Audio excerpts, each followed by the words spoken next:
আসসালামু আলাইকুম রহমতুল্লাহ। Iran America Israel সম্পর্কে, যুদ্ধ সম্পর্কে কোরআন ও হাদিস কি বলে, ইতিহাসে কি হবে, এই সম্পর্কে আজকে আলোচনা করা হবে। আজকের ভিডিও টপিক: মধ্যপ্রাচ্যের আগুন কি কিয়ামতের সূচনা হবে? এই যুদ্ধের ফলাফল কি হবে? আপনি সম্পূর্ণ ভিডিওটি দেখুন, ইনশাল্লাহ তাই বুঝতে পারবেন। প্রিয় বন্ধুগণ, যদি আমি আপনাকে বলি মধ্যপ্রাচ্যের এই যুদ্ধ কেবল রাজনৈতিক না, বরং এর ইঙ্গিত কোরআন ও হাদিসে আগে থেকেই আছে। ইরান আমেরিকা ইসরায়েল এই সংঘাত কি কিয়ামতের বড় আলামত? আজকের ভিডিওতে আমরা দলিল সহ জানব সত্যতা কি, ইনশাআল্লাহ। ভিডিওটি শেষ পর্যন্ত দেখুন, কারণ শেষের অংশে আছে ভয়ঙ্কর গুরুত্বপূর্ণ সতর্কবার্তা। আসুন প্রথমে জেনে নেই কুরআন যুদ্ধ সম্পর্কে সাধারণ নীতি কি। যুদ্ধ হবে, এটা স্বাভাবিক। সূরা আল বাকারা 216 নম্বর আয়াতে আল্লাহ পাক রব্বুল আলামিন বলেন, কুতিবা আলাইকুমুল কিতাল ওয়া হুয়া কুরহুল লাকুম। আয়াতের অর্থ, তোমাদের উপর যুদ্ধ ফরজ করা হয়েছে, যদিও তা তোমাদের অপছন্দ। এখানে মহান আল্লাহ পাক রব্বুল আলামিন বলেন, যুদ্ধ মানব ইতিহাসের অংশ। 2 নাম্বার, ফিতনা ও ক্ষমতার লড়াই। সূরা আল বাকারা এর 251 নম্বর আয়াতে মহান আল্লাহ পাক রব্বুল আলামিন বলেন, ওয়ালাউলা দাফউল্লাহিন নাস বা'দহুম বিবা'দিল লাফাসাদাতিল আরদ। অর্থ, আল্লাহ যদি একদল মানুষ দ্বারা অন্য দলকে প্রতিহত না করতেন, তবে পৃথিবী ধ্বংস হয়ে যেত।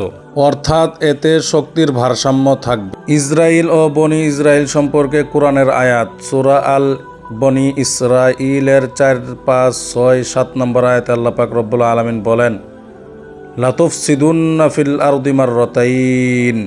অর্থ, তোমরা পৃথিবীতে দুবার মহা অশান্তি সৃষ্টি করবে। আল্লাহ পাক রব্বুল আলামিন এই আয়াতগুলোতে বুঝিয়েছেন তারা শক্তিশালী হবে, আবার শাস্তিও পাবে। তবে এখানে আধুনিক রাষ্ট্র ইসরায়েলকে সরাসরি উল্লেখ করা হয়নি। ব্যাখ্যা নিয়ে আলেমদের মধ্যে মতপার্থক্য রয়েছে। প্রিয় বন্ধুগণ, আসুন দেখি হাদিসের মধ্যে রাসূল সাল্লাল্লাহু আলাইহি সাল্লাম কি বলেছেন। সহিহ মুসলিম শরীফের 2922 নম্বর হাদিসে রাসূল সাল্লাল্লাহু আলাইহি সাল্লাম বলেন, লা তাকুমুস সাআহ হাত্তা ইউকাতিলুল মুসলিমুন আল ইয়াহুদা। অর্থ, কিয়ামত আসবে না যতক্ষণ না মুসলিমরা ইহুদিদের বিরুদ্ধে যুদ্ধ করবে। এই হাদিস ভবিষ্যতের এক নির্দিষ্ট সময়ের কথা বলে। এটি বর্তমান রাজনৈতিক রাষ্ট্রের সঙ্গে সরাসরি মিলিয়ে ব্যাখ্যা করা বিপজ্জনক। দাজ্জাল ও বড় ফিতনা। সহিহ মুসলিম শরীফের 2937 নম্বর হাদিসের মধ্যে রাসূল সাল্লাল্লাহু আলাইহি সাল্লাম বলেন, দাজ্জাল বের হবে এবং বড় সংঘাত হবে। প্রিয় বন্ধুগণ, ইরান ও আমেরিকার নাম কি আছে? কুরআন বা সহিহ হাদিসে ইরান বা আমেরিকার নাম উল্লেখ নেই, বরং রোম ও বাইজেন্টাইন উল্লেখ আছে। রব্বুল আলামিন সূরা রোমের 2 নম্বর আয়াতে বলেন, গুলিবাতির রোম পরাজিত হবে, আবার বিজয়ী হবে। ইতিহাসে কি হবে? ইসলামে ভবিষ্যৎবাণী নির্দিষ্ট রাষ্ট্র দিয়ে করা হয়নি, বরং বলা হয়েছে ফিতনা বাড়বে, যুদ্ধ বাড়বে, মুসলিমদের ঈমান পরীক্ষা করা হবে। রাসূল সাল্লাল্লাহু আলাইহি সাল্লাম সহিহ বুখারী শরীফের 7086 নম্বর হাদিসের মধ্যে বলেছেন, ফিতনা আসবে ঢেউয়ের মতো শেষ যুগে।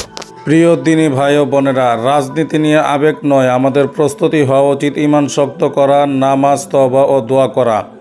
আপনি যদি চান আল্লাহ আমাদের সকল মুসলমানদেরকে হেফাজতে রাখুন, ইরানকে হেফাজতে রাখুন, সকল মুসলিম বিশ্বকে হেফাজতে রাখুন, তাহলে এখনই ভিডিওটি লাইক করুন, শেয়ার করুন, কমেন্টে লিখুন, আল্লাহ আমাদের সকল মুসলমানদেরকে হেফাজত করুন, আমিন। এবং সাবস্ক্রাইব করুন লাইট অফ দোয়াস চ্যানেলটি। এই ভিডিওটি রাজনীতির নয়, এই ভিডিওটি শুধু ইসলামিক জ্ঞান ও ঐতিহাসিক বিশ্লেষণের উদ্দেশ্যে করা হয়েছে। আল্লাহ হাফেজ।